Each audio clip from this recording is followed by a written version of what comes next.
تحریک انصاف کے پاس بلہ رہے گا یا نہیں؟ سپریم کورٹ میں الیکشن کمیشن کی اپیل پر سماعت آج دوبارہ ہوگی۔ پشاور ہائی کورٹ کے فیصلے کے خلاف الیکشن کمیشن کی اپیل پر سماعت کے دوران چیف جسٹس قاضی فائز عیسیٰ نے ریمارکس دیے کہ الیکشن کمیشن ایک آئینی ادارہ ہے اور کوئی بھی ادارہ اس کے کام میں مداخلت نہیں کر سکتا۔ انتخابات درست نہ ہوئے تو پی ٹی آئی کو کارروائی کا سامنا کرنا پڑے گا۔ اگر انتخابات درست ہیں تو باقی ریلیف بھی ملے گا۔ سپریم کورٹ ملک میں عام انتخابات بر وقت چاہتی ہے۔ پی ٹی آئی کو بتانا ہوگا کہ پشاور ہائی کورٹ کا ہی انتخاب کیوں کیا۔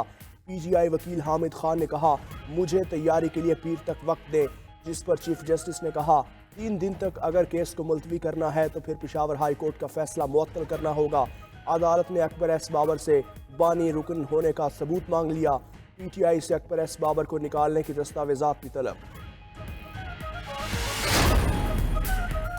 عدلیہ سے امید ہے انصاف کا ترازو برابر ہوگا۔ شفاف انتخابات کے لیے بلے کا نشان دیا جانا چاہیے۔ Chairman P T I barrister Gohar Ali Khan کی سپریم کورٹ کے باہر میڈیا سے گفتگو۔ بولے بلے کا نشان پاکستان کے عوام کی امنگوں کی عکاسی کرتا ہے۔ کبھی کسی پارٹی کا انتخابی نشان انٹرا پارٹی الیکشن کی بنا پر نہیں لیا گیا۔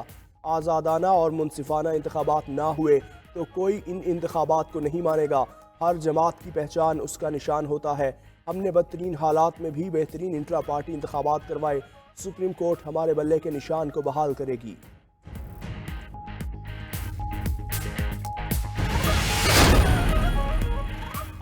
پاکستان تحریک انصاف نے خیبر پختونخوا اسمبلی کے لیے 115 امیدواروں کی فہرست جاری کر دی۔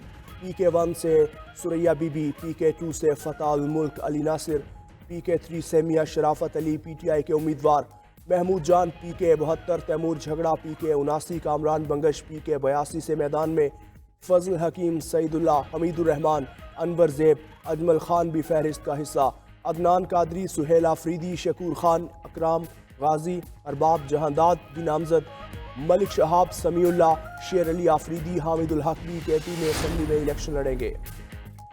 بلے کا معاملہ supreme court election commission party کے درمیان ہے۔ 1-2 دن کی بات ہے، پتہ چل جائے گا۔ Chairman peoples party Bilawal Bhutto کی عوامی تحریک کے رہنماؤں کے ہمراہ لاہور میں میڈیا سے گفتگو۔ مسلم لیگ نون اور پی ٹی آئی کی نفرت اور انتقام کی سیاست کا ملک کو نقصان ہوا۔ نواز شریف دوبارہ وزیر اعظم بن گئے تو ان کا سیاسی ایجنڈا انتقام لینا ہی ہوگا۔ ماڈل ٹاؤن واقعہ کی غیر جانبدار تحقیقات کی جائے۔ سانحہ ماڈل ٹاؤن کے ذمہ داروں کو سزا ملنی چاہیے۔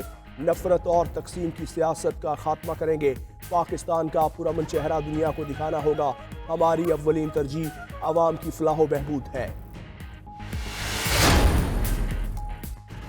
پنجاب کے مختلف میدانی علاقے شدید دھند کی لپیٹ میں، حد نگاہ انتہائی کم، راستے دھندلا گئے۔ موٹر وے M3 فیض پور سے درخانہ، M4 ملتان سے فیصل آباد تک بند۔ موٹر وے M5 پر شیر شاہ سے ظاہر پیر تک ٹریفک کا داخلہ منع۔ نیشنل ہائی ویز پر بھی دھند کے باعث ٹریفک کی روانی سست روی کا شکار۔ مختلف ایئرپورٹس پر فلائٹ آپریشن بھی متاثر۔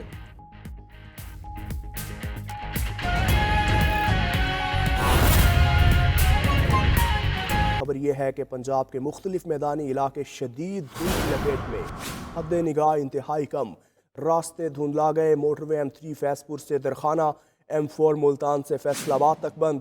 موٹر وے M5 پر شیر شاہ سے ظاہر پیر تک ٹریفک کا داخلہ منع۔ نیشنل ہائی ویز پر بھی دھند کے باعث ٹریفک کی روانی سست روی کا شکار۔ موٹر وے پولیس کی ڈرائیورز کو فوگ لائٹس استعمال کرنے کی ہدایت۔ ترجمان موٹر وے پولیس نے کہا کہ شہری غیر ضروری سفر سے گریز کریں اور اگلی گاڑی سے مناسب فاصلہ رکھیں۔ پنجاب کے مختلف علاقے اس وقت شدید دھند کی لپیٹ میں ہیں، جس کے باعث موٹر وے کے مختلف سیکشنز کو مختلف مقامات سے بند کیا گیا ہے۔ حد نگاہ انتہائی کم ہے، راستے دھندلا گئے ہیں۔ موٹر وے M3 فیض پور سے درخانہ، M4 ملتان سے فیصل آباد تک بند۔ موٹر وے M5 پر شیر شاہ سے ظاہر پیر تک ٹریفک کا داخلہ منع۔ نیشنل ہائی ویز پر بھی دھند کے باعث ٹریفک کی روانی سست روی کا شکار۔ موٹر وے پولیس کی ڈرائیورز کو فوگ لائٹس استعمال کرنے کی ہدایت۔